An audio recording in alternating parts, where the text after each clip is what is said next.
Most people go through life believing a quiet lie. They believe that genius belongs to someone else, to the gifted, to the chosen, to the lucky few who were born different. And somewhere along the way, they quietly decide, that's not me. But what if that belief is the very thing holding you back? What if the greatest tragedy of modern life is not failure, but never discovering what you were truly capable of? Inside every human being, there is something extraordinary. Not metaphorically, not spiritually, biologically, intelligently, powerfully. There is a form of intelligence within you that already performs miracles every single day, without your permission, without your awareness.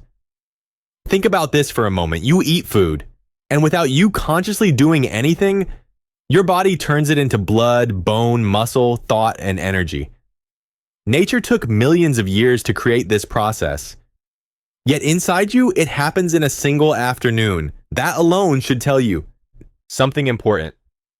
You are not limited. You are unconscious of your own power. The misunderstanding of intelligence. When people hear the word intelligence, they think of logic, numbers, degrees, IQ scores. But logic is only one narrow slice of intelligence. In fact, very soon, logic will no longer be impressive. Machines will calculate faster than any human mind ever could. So what then is genius? Genius is not speed of thought. Genius is depth of intelligence. Your body contains an intelligence so complex that even the most advanced science cannot fully explain it. One single cell in your body performs more coordinated activity than your brain could ever consciously manage. Yet you were taught to identify yourself only with your thoughts. That's the problem. You are trying to live life using only a fraction of what you are. Why most people never touch their genius. Here is the uncomfortable truth. Every human being touches their genius at least once in their life. A moment of clarity, a moment of flow, a moment when everything feels effortless and alive. But for most people, it happens once, and then it disappears. Why? Because modern life trains you to live distracted, fragmented, and externally driven. You are trained to chase concepts of success instead of understanding your inner capability. You are trained to measure yourself against goals, plans, and expectations that were never designed for your nature. And when life doesn't match your concept of success, you assume something is wrong with you. But nothing is wrong. You are not breaking down. You are breaking through. And the danger of rigid plans. We are told from a young age, have a plan. Stick to the plan. Never deviate.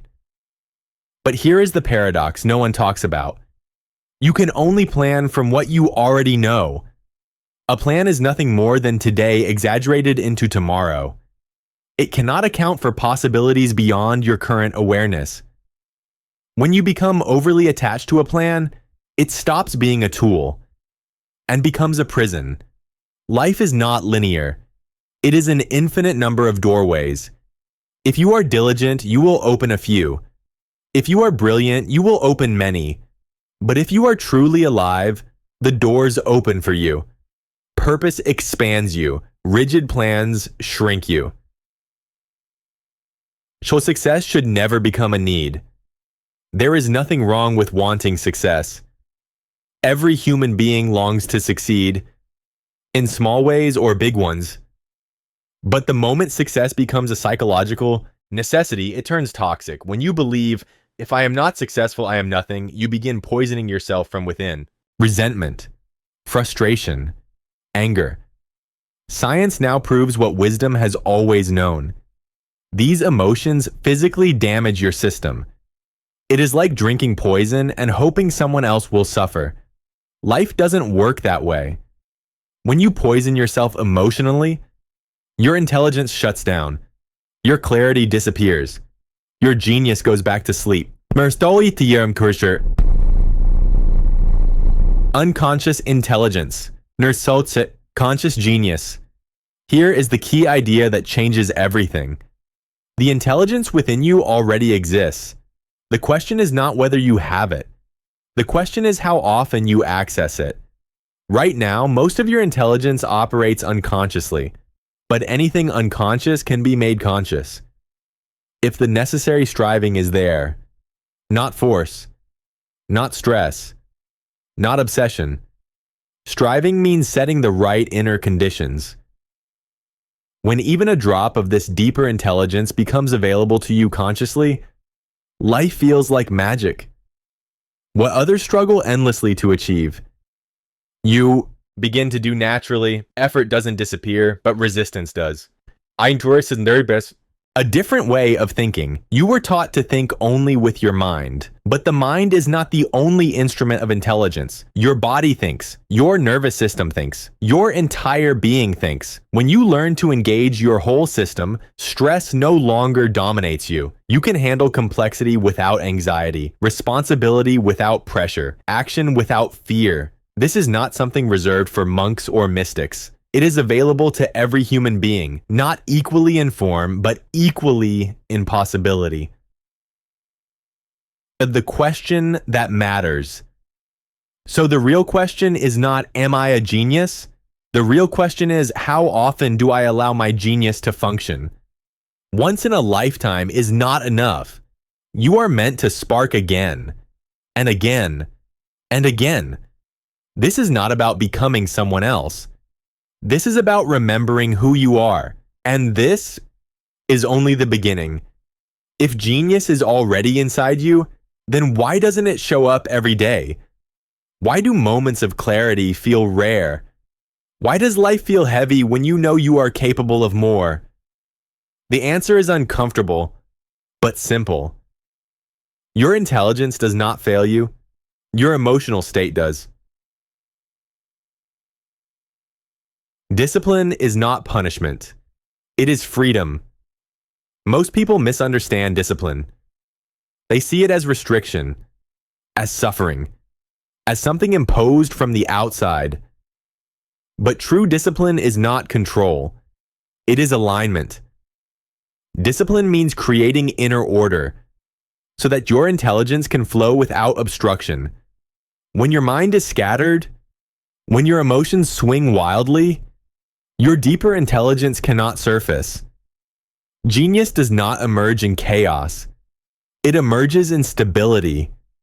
Not boredom, not rigidity, but inner balance. That's why the most brilliant minds throughout history were deeply disciplined, not because they were harsh with themselves, but because they respected their inner capacity. Why emotional turbulence kills intelligence. Here's something no one tells you clearly enough. Negative emotions don't just make you feel bad. They shut down your higher intelligence. Resentment, anger, jealousy, chronic frustration. These are not just psychological states. They are chemical realities inside your body. Modern science now confirms this. When you stay emotionally agitated, your system literally produces toxins. You are poisoning your own intelligence. And then you wonder why clarity disappears, why creativity dries up, why everything feels harder than it should. You cannot access genius from a poisoned system. Compassion becomes poison when it turns into need. There is nothing wrong with ambition, but there is a dangerous moment when ambition turns into desperation. When success becomes a need, when I must succeed or I am nothing, your system collapses under pressure. You begin chasing outcomes instead of cultivating capability. And capability is where genius lives. Genius does not respond to panic, it responds to presence. The moment you are consumed by fear of failure, your intelligence contracts. Not because you are weak, but because intelligence functions best when you are inwardly free. Suffering is not required. Clarity is there is a popular myth that genius is born from suffering. This is false. Suffering does not make you intelligent. Awareness does. Pain can sharpen you if you remain conscious. But unconscious suffering only damages you. There is a difference between conscious struggle and emotional turmoil. One strengthens intelligence. The other destroys it. When people say pressure creates diamonds, they forget something important. Pressure also crushes. Without inner stability, pressure doesn't elevate you. It breaks you. The role of discipline in awakening genius. Discipline does one essential thing. It removes unnecessary friction from your inner world. When you wake up intentionally, control what you consume mentally, structure your energy. Instead of reacting to life, your intelligence becomes available, not extraordinary effort, just consistent alignment. Most people wait for motivation. Genius responds to structure, not emotion. Motivation fluctuates, discipline stabilizes, and stability is where genius wakes up.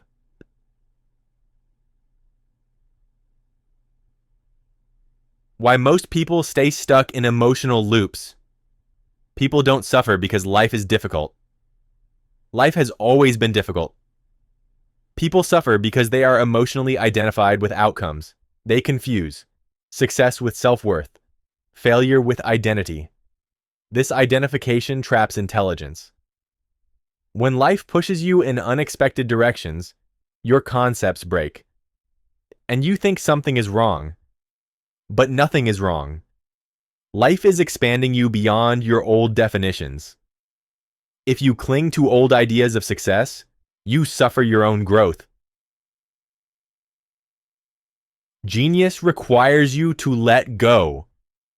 One of the hardest truths to accept. You cannot awaken genius while holding on to rigid, emotional patterns. Genius requires flexibility, openness, inner space. You must be willing to let plans evolve, let identities shift, let outcomes surprise you. Not chaos, not laziness, but fluid discipline. Structure without attachment. Of purpose over plans. Plans are limited by your current awareness. Purpose is not. Purpose gives direction without confinement. When your purpose is clear, plans change naturally. Obstacles become information. Failure becomes refinement. Purpose allows intelligence to reorganize itself around life as it happens. This is how genius stays active, not once, but repeatedly. The real work begins inside. Let's be clear. Unlocking your hidden genius is not about doing more. It is about removing what blocks you. Remove emotional poison, compulsive thinking, fear-driven ambition, and what remains is intelligence. Not forced, not artificial, natural. A moment of honesty. Ask yourself this without judgment. How often do I operate from clarity? And how often from emotional reaction? Because every time you react unconsciously, your genius retreats. And every time you act consciously, it steps forward. The transition. So now you know, genius is real. It is inside you. Discipline makes it accessible. Emotional poison shuts it down, but there is still one question left unanswered. How do you create the inner conditions to access it daily?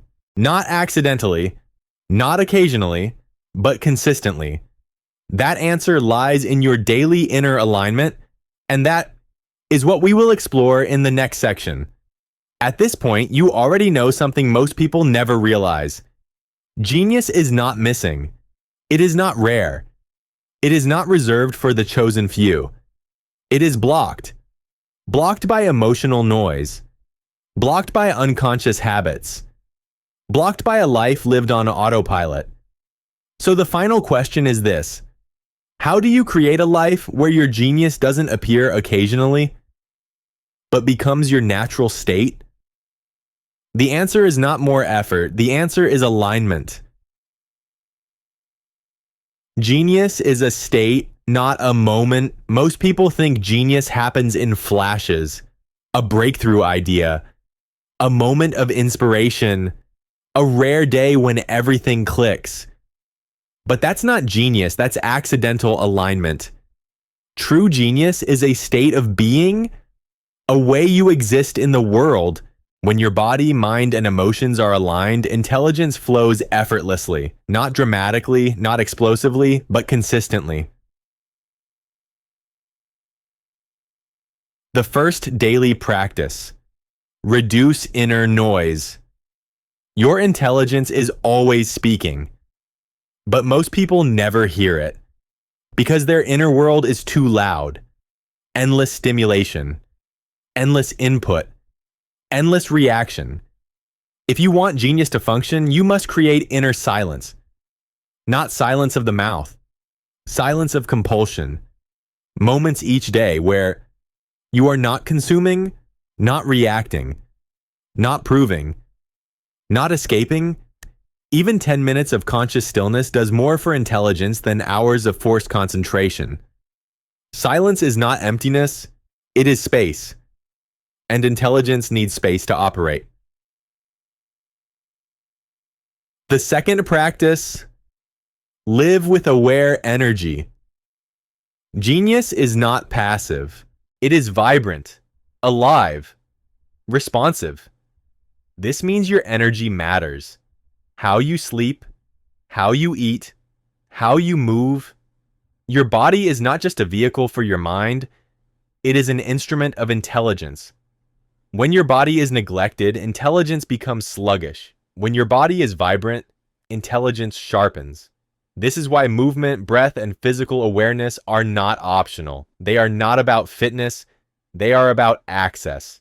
Access to a deeper layer of yourself. Sapo, the third practice: purpose without pressure. Remember this clearly. Purpose should direct you, not suffocate you. You don't need a grand mission statement. You need clarity of direction. Ask yourself, what am I committed to growing into? Not achieving, not proving, becoming. When your actions align with becoming, genius cooperates. When your actions are driven by fear or comparison, genius withdraws. Pressure narrows intelligence. Purpose expands it. The fourth practice: detach from outcomes. Commit to process. This is where most people fail. They want control over results. But genius does not respond to control. It responds to trust. Trust in the process. Trust in intelligence. Trust in life's ability to organize itself. This does not mean passivity. It means you act fully, you observe honestly, you adjust intelligently without emotional attachment to success or failure. When outcomes no longer define you, your intelligence becomes fearless. And fearless intelligence is powerful. Why genius requires humility. One of the strangest truths. Genius only flows through those who are willing to not know. The moment you think you have figured everything out, your intelligence stagnates. Curiosity keeps genius alive. Certainty kills it. Approach life as a student, not a judge. Not, I know who I am, but I am discovering who I am becoming. That openness keeps intelligence dynamic. The daily question that changes everything every day: ask yourself one simple question. Am I responding consciously or reacting habitually?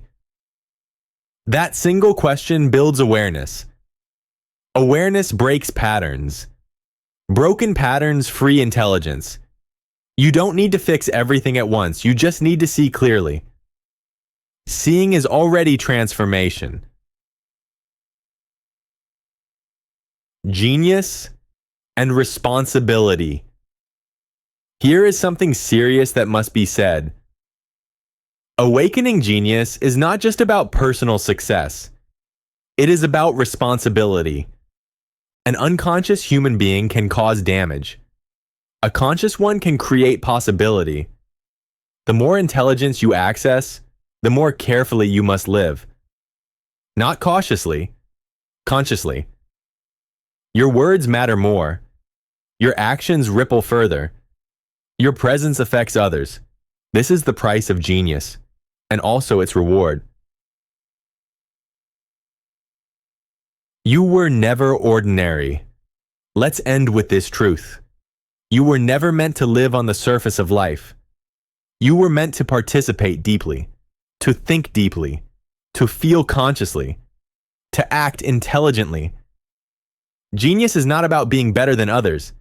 It is about being fully yourself, without fear, without distortion, without limitation. You don't unlock genius someday. You unlock it now.